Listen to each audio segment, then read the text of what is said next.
Respiration होता क्या है? कल हम बताए थे कि रेस्पिरेशन का मतलब releasing of energy from food. अगर फूड के साथ, जैसे इमेजिन करो, फूड ऑक्सीजन के साथ क्या करता है? रिएक्शन करता है। फूड और ऑक्सीजन रिएक्ट करता है, साथ ही क्या बनाता है ये? कार्बन डाइऑक्साइड, वाटर और एनर्जी। तो तुम गौर से देखो कि एनर्जी कहाँ से प्रोड्यूस हो रहा है? फूड से। मतलब फूड से एनर्जी को ऑब्टेन करने के प्रोसेस को ही क्या बोलेंगे? रेस्पिरेशन। मतलब रिलीजिंग ऑफ एनर्जी।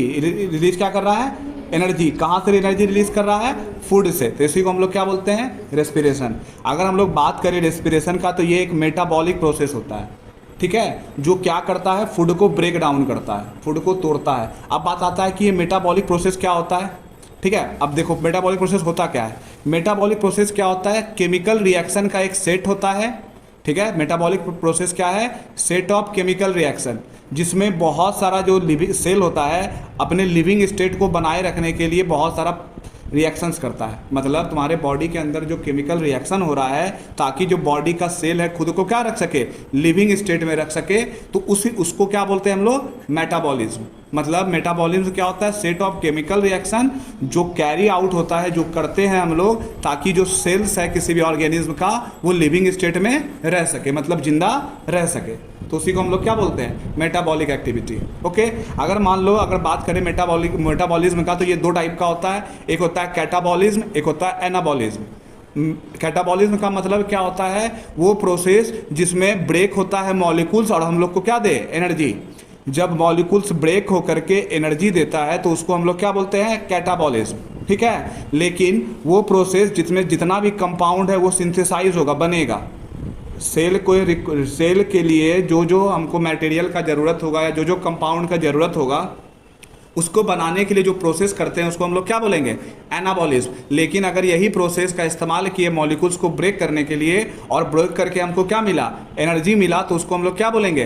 कैटाबॉलिज्म। तो अगर हम लोग बात करें रेस्पिरेशन का, तो ये क्या होगा? एक कैटाबॉलिज्म ये प्रोसेस होगा जिसमें हम लोग को क्या मिलता है? एनर्जी। ये ऐसा नहीं ना है कि सेल का रिक्वायरमेंट को पूरा कर रहे हैं, यहाँ तो एनर्जी ऑब्टेंड कर रहे हैं। तो जब एनर्जी ऑब्टेंड करते हैं तो उसको हम लोग क्या बोलते हैं? Catabolic process. तो जो रेस्पिरेशन है वो क्या है? एक कैटाबॉलिज्म प्रोसेस है, ठीक है, जो मेटाबॉलिज्म के अंदर आता है, जिसके मदद से हम लोग क्या करते हैं? ब्रेक डाउन करते हैं किसके? फूड पार्टिकल्स को, ताकि हम लोग को क्या मिले? एनर्जी मिले, ठीक। तो जो रेस्पिरेशन होता है वो 3 कंडीशन में होता है। पहला, जब ऑक्सीजन प्रेजेंट होगा तब होगा। दूसरा, जब ऑक्सीजन का एब्सेंस होगा, जब ऑक्सीजन होगा ही नहीं तब होगा। तीसरा क्या होगा? जब ऑक्सीजन का कमी होगा। ऑक्सीजन तो होगा लेकिन उसका क्या होगा? कमी होगा, तब ये होगा। रेस्पिरेशन 3 सिचुएशन में होगा। जब ऑक्सीजन सफिशिएंट अमाउंट में है तब, जब ऑक्सीजन का कमी है तब, और जब ऑक्सीजन एब्सेंस है तब। तो ये 3 सिचुएशन में होगा। तो अब बात आता है कि जब 3 सिचुएशन में होता है तो बनता क्या क्या है। तो पहला देखो कि ग्लूकोज जो फूड हो गया तुम्हारा, ठीक है, जब ऑक्सीजन एब्सेंस रहेगा, जैसे मान लो ईस्ट में, ठीक है, जहाँ एनारोबिक रेस्पिरेशन होता है, जब बिना ऑक्सीजन का होगा तब क्या बनाएगा? इथेनॉल बनाएगा, कार्बन डाइऑक्साइड बनाएगा और एनर्जी बनाएगा। लेकिन जब ऑक्सीजन का कमी होगा, जहाँ हम लोग का मसल्स सेल में, जब तुम बहुत सारा ज़्यादा फिजिकल एक्सरसाइज करते हो तो मसल सेल्स में ऑक्सीजन का क्या हो जाता है? कमी। और जब वो कमी होगा तो एनारोबिक रेस्पिरेशन करने लगता है। उस समय क्या बनाएगा? लैक्टिक एसिड और एनर्जी। इसी लैक्टिक एसिड के कारण तुमको क्या महसूस होता है? थकान, ठीक। और जब तुमको पर्याप्त मात्रा में ऑक्सीजन मिलेगा तब क्या बनाएगा? कार्बन डाइऑक्साइड, वाटर और एनर्जी। अब बात करते हैं कि जब भी पहला स्टेप का बात करेंगे रेस्पिरेशन का, तो रेस्पिरेशन के पहले स्टेज में ग्लूकोज क्या होगा? ब्रेक डाउन होगा। पहले स्टेप में ग्लूकोज क्या होगा? टूटेगा और कितना कार्बन बनाएगा? 3 कार्बन बनाएगा, जिसको हम लोग क्या बोलेंगे? पायरूवेट्स। जब ग्लूकोज टूट करके 3 कार्बन बनाता है तो उसको हम लोग क्या बोलते हैं? पायरूवेट। और ये प्रोसेस कहाँ होता है? साइटोप्लाज्म में। अगर यहाँ पर गौर करो तो यहाँ देखो ग्लूकोज का जो मॉलिक्यूल्स है ये टूट करके कितना? 3 कार्बन मॉलिक्यूल्स दिया और एनर्जी। तो इस 3 कार्बन मॉलिक्यूल्स को ही हम लोग क्या बोलते हैं? पायरूवेट। और ये हो कहाँ रहा है? साइटोप्लाज्म में। क्लियर है?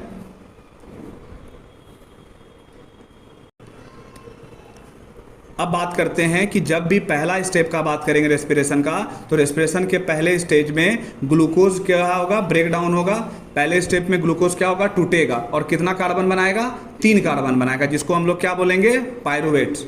जब ग्लूकोज टूट करके 3 कार्बन बनाता है तो उसको हम लोग क्या बोलते हैं, पायरुवेट। और ये प्रोसेस कहाँ होता है, साइटोप्लाज्म में। अगर यहाँ पर गौर करो तो यहाँ देखो ग्लूकोज का जो मॉलिक्यूल्स है ये टूट करके कितना 3 कार्बन मॉलिक्यूल्स दिया और एनर्जी, तो इस 3 कार्बन मॉलिक्यूल्स को ही हम लोग क्या बोलते हैं, पायरुवेट। और ये हो कहाँ रहा है, साइटोप्लाज्म में। क्लियर है।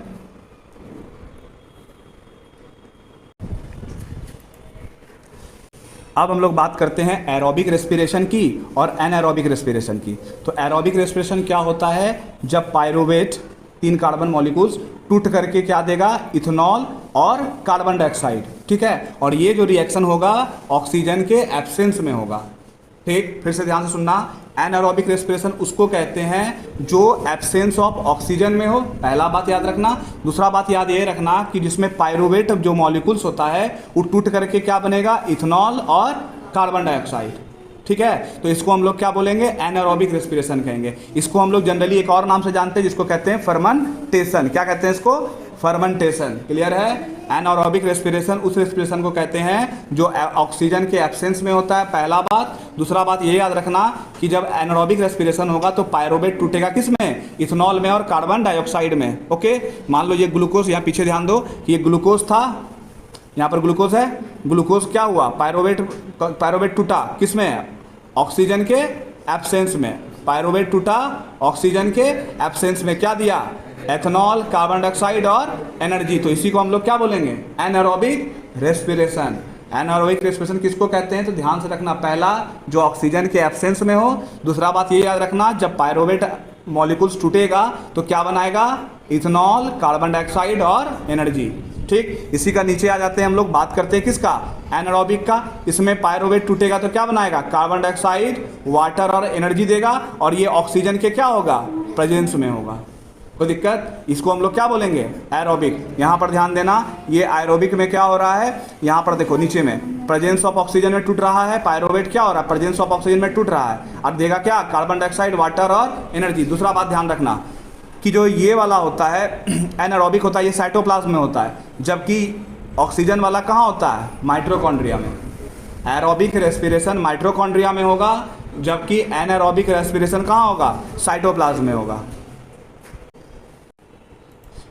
बहुत बार ऐसा होता है कि अगर मान लो किसी पॉट में हम लोग क्या करते हैं, किसी प्लांट को लगाते हैं, ठीक है, किसी पॉट में हम लोग क्या किए, प्लांट को लगाए, तो जो उसका रूट्स है, प्लांट में रेस्पिरेशन 3 जगह से होता है। प्लांट में रेस्पिरेशन स्टेम से होता है, रूट से होता है और लीफ से होता है। प्लांट में रेस्पिरेशन 3 जगह से, जबकि एनिमल में रेस्पिरेशन लंग्स से या गिल से, ऐसे कुछ होगा, कोई स्किन से करता है, कोई ट्रैचिया से करता है, कॉकरोच सबका बात करेंगे तब। अभी हम बात कर रहे हैं जैसे मान लो प्लांट का, देखो इससे होता क्या, इथेनॉल का क्या काम है हम बताते हैं। अगर मान लो कोई प्लांट में रेस्पिरेशन हो रहा है और वो रेस्पिरेशन कहाँ से हो रहा है, रूट के थ्रू। ओके, अगर रूट के थ्रू रेस्पिरेशन हो रहा है मतलब रूट से एनर्जी ऑक्सीजन ले रहा है। हवा का जो देखो ये होता क्या है ना, सॉइल है, सॉइल के बीच में क्या होता है, गैप होता है, जिसके अंदर भरा हुआ क्या रहता है, ऑक्सीजन, ठीक। अगर तुम क्या किया, इसमें पानी पूरा वाटर लॉक कर दिया, पूरा पानी दे दिया, इस गाछ में पूरा क्या कर दिया, पानी गमला में पॉट में भर दिया, तो ये पानी का लेयर के कारण बाहर का एटमॉस्फेयर और सॉइल के बीच का कांटेक्ट टूट गया।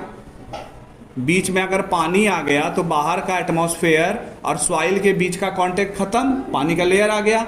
अब जब पानी का कांटेक्ट मतलब एयर का कांटेक्ट नहीं हुआ तो इसका ऑक्सीजन यहाँ क्या हो गया, एब्सेंट होना स्टार्ट। अब ऑक्सीजन नहीं मिलेगा इसको, प्लांट को, जब पानी जमा है ऊपर तब एटमॉस्फेयर से ऑक्सीजन नहीं मिलेगा।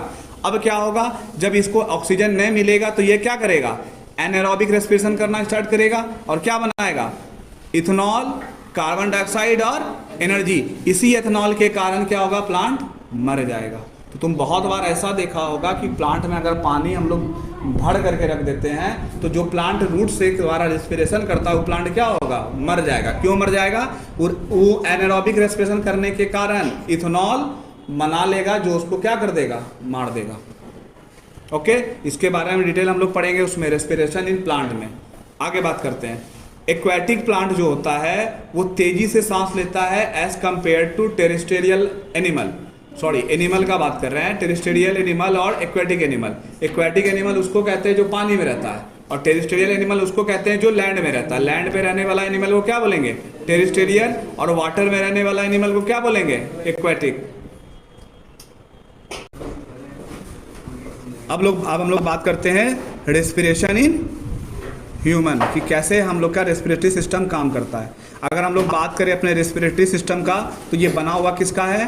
Knows, nasal cavity, pharynx, larynx, trachea जिसको विंड पाइप भी कहते हैं, ब्रोंची, ब्रोंचियोल्स और एल्वियोली, ये सब चीज़ से मिलकर के हम लोग का रेस्पिरेटरी सिस्टम बना हुआ है। ओके, तो जो एयर है वो नाक में जो 2 होल्स होता है इसको कहते हैं नॉस्ट्रिल्स। तो एयर हम लोग के बॉडी में जाता कहाँ से है? नॉस्ट्रिल से।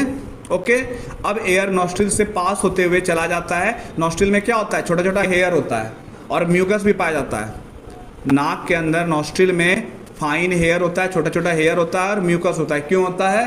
कि हाँ, कहता है एयर में जो डस्ट पार्टिकल्स होता है वो तुम्हारे रेस्पिरेटरी सिस्टम में ना चला जाए, तो नाक में नॉस्ट्रिल में क्या होता है? फाइन हेयर होता है और म्यूकस होता है जो उसके साथ डस्ट को जाने से रोकता है। कहाँ? लंग्स में। नहीं तो यहाँ से होते हुए तुम्हारे लंग्स में चला जाएगा। ओके, तो उसको जाने से कौन रोकता है? फाइन हेयर और म्यूकस। ओके, वहाँ से गला में जाएगा, फिर गला से कहाँ चला जाता? लंग्स में, तो उसी को रोका। आगे बढ़े। अब लंग्स में पहुँचने के बाद, ठीक है, जैसे मान लो ये तुम्हारा नॉस्ट्रिल है, ठीक, नॉस्ट्रिल से सबसे पहले कहाँ गया? Nasal cavity. नॉस्ट्रिल से कहाँ गया? नॉस्ट्रिल से नेजल कैविटी। नेजल कैविटी से कहाँ गया? फेरिंग्स में। ठीक है, फेरिंग्स हो गया गला के पास जो तुम देख रहा है, जिसको वॉइस बॉक्स भी कहते हैं। वहाँ से गया ट्रैचिया। पहले बात समझो, इस तरह से मान लो तुम्हारा विंड पाइप है या ट्रैकिया है, तुम गौर से देखो, ये 2 भाग में आगे जाके क्या हो जाता है? डिवाइड हो जाता है।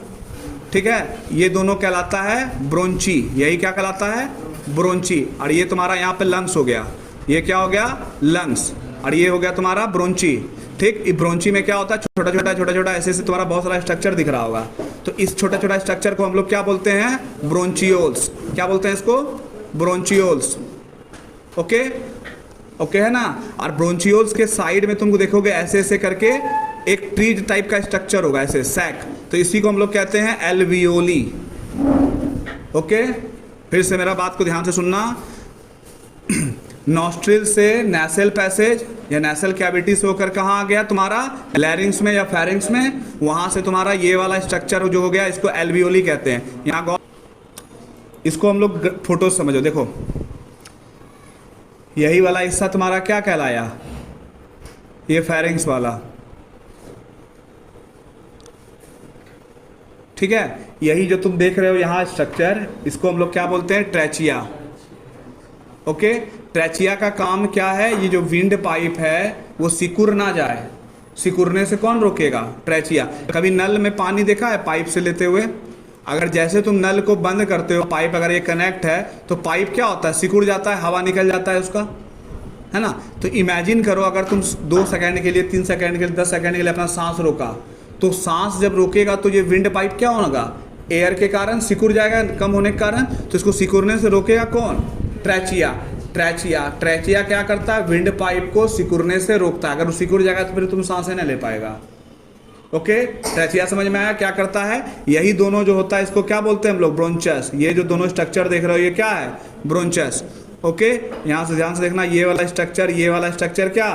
ब्रोंचस। और ये जो छोटा छोटा तुम देख रहे हो, ये निकल गया, यहाँ निकल गया, ये निकल गया, ये, तो दैट इज ब्रोंचियोल्स। और यहाँ पर छोटा छोटा तुम आगे में देखोगे सैक लाइक स्ट्रक्चर होता है ऐसे करके। इसको ही हम लोग क्या बोलते हैं? एल्वियोली। अभी तुम सांस लिया, ऑक्सीजन तुम्हारा नॉस्ट्रिल से नेसल पैसेज, नेसल पैसेज से लैरिंग्स, फेरिंग्स होते हुए ट्रैचिया होते हुए ब्रोंचस हुआ, ब्रोंचस से आके आ गया ब्रोंचियोल्स, ब्रोंचियोल्स से कहाँ गया? एल्वियोली। यही एल्वियोली क्या करता है? ऑक्सीजन को पहुंचाता है किस में? ब्लड में। और यही ऑक्सीजन जब ब्लड में जाएगा तो ब्लड से कहाँ जाएगा? सेल में। ऑक्सीजन कहाँ जाएगा? ब्लड से सेल में। और सेल में क्या होगा फिर? रेस्पिरेशन। तब जाके तुमको क्या मिलेगा? एनर्जी। मतलब तुम्हारा क्या हुआ? सबसे पहले स्टार्ट हुआ नॉस्ट्रिल से। नॉस्ट्रिल से कहाँ गया? Nasal passage. ओके, उससे कहाँ गया? फेरिंग्स में गया। ठीक, फेरिंग्स से कहाँ गया? विंड पाइप में गया। जिसको ट्रैकिया भी कह रहे हो, विंड पाइप से कहाँ गया, ब्रोंचस में गया। कहाँ गया, ब्रोंचस में। ब्रोंचस से ऑक्सीजन कहाँ गया, ब्रोंचियोल्स में गया। ओके, ब्रोंचियोल से कहाँ गया, एल्वियोली में गया। और एल्वियोली से कहाँ गया, फिर से एल्वियोली से कहाँ गया, ब्लड में गया। अब ब्लड से कहाँ गया, सेल में गया। फिर सेल से क्या हुआ, रेस्पिरेशन। मतलब ऑक्सीजन जो है एटमॉस्फेयर से चलते हुए आया कहाँ पे, नॉस्ट्रिल में। नॉस्ट्रिल से कहाँ गया, ऑक्सीजन नेसल पैसेज में गया। नेसल पैसेज से फेरिंग्स में गया। फेरिंग्स से ऑक्सीजन विंड पाइप में गया। विंड पाइप से ऑक्सीजन ब्रोंचस में गया। ब्रोंचस से ऑक्सीजन ब्रोंचियोल्स में गया। ब्रोंचियोल्स से एल्वियोली में ऑक्सीजन गया। और एल्वियोली ही वो जगह है जहाँ पर ऑक्सीजन जो है ब्लड के अंदर चला जाता है। जैसे ब्लड में गया तो ब्लड से क्या हुआ, सेल के पहुँच गया। और सेल में क्या हुआ, रेस्पिरेशन हुआ। मतलब सेल में ऑलरेडी जो डाइजेस्टेड फूड था और ऑक्सीजन जो तुम लाए, दोनों रिएक्शन किया, क्या बनाया, कार्बन डाइऑक्साइड, वाटर और एनर्जी। ओके, एक बात और ध्यान देना, जो तुम ऑक्सीजन लेते हो तो इन्वायरमेंट में ऑक्सीजन कितना परसेंट, 21%। ठीक है, जब हम लोग ऑक्सीजन लेते हैं तो उसमें कितना परसेंट लेते हैं, 21। और जब हम लोग छोड़ते हैं तो सांस जब छोड़ते हैं तो उसमें ऑक्सीजन भी निकलता है, लगभग कितना परसेंट, 14.4%। जब तुम ऑक्सीजन लेते हो तो साथ में साथ क्या आता है, कार्बन डाइऑक्साइड गैस भी आता है। वो कितना आता है, 0.03%। ओके, एक बात याद रखना, जब तुम सांस लेते हो तो सारा गैस अंदर जाता है, ऐसा नहीं खाली ऑक्सीजन जाएगा। तो ऑक्सीजन कितना परसेंट गया अंदर, ठीक। और जब तुम सांस छोड़ रहे हो तो उसमें ऑक्सीजन कितना परसेंट लगभग निकला, 14.4%। तो गौर से देखो, 21% लिए और 14.4, लगभग 5.5% ऑक्सीजन क्या हो गया, कम हो गया। ये ऑक्सीजन गया कहाँ, रेस्पिरेशन करने के लिए। ओके, ये जो 5% का ऑक्सीजन कमी हुआ वहाँ क्या हुआ, रेस्पिरेशन। और यहाँ गौर करो, कार्बन डाइऑक्साइड तुम लिया कितना था, 0.03, लेकिन निकल कितना रहा है, लगभग 4%। कितना परसेंट, तो एक्स्ट्रा कहाँ से आया, यही जो रेस्पिरेशन के दौरान तुम्हारा कार्बन डाइऑक्साइड बॉडी में बना तो यही बाहर निकल रहा है। तो तुम लिया था ऑक्सीजन कितना परसेंट, 21, लेकिन निकला कितना, 15, 14-15 के आसपास। बाकी का हुआ, रेस्पिरेशन कर लिया, ठीक। उसी तरह कार्बन डाइऑक्साइड तुम लिया मात्र 0.03 और निकला कितना, लगभग 4%। तो बाकी एक्स्ट्रा कार्बन डाइऑक्साइड कहाँ से आया, रेस्पिरेशन में जो बना, कार्बन डाइऑक्साइड बना ना, वाटर और एनर्जी। तो जो कार्बन डाइऑक्साइड बना वही कार्बन डाइऑक्साइड कहाँ निकल रहा है, बॉडी से बाहर। क्लियर है।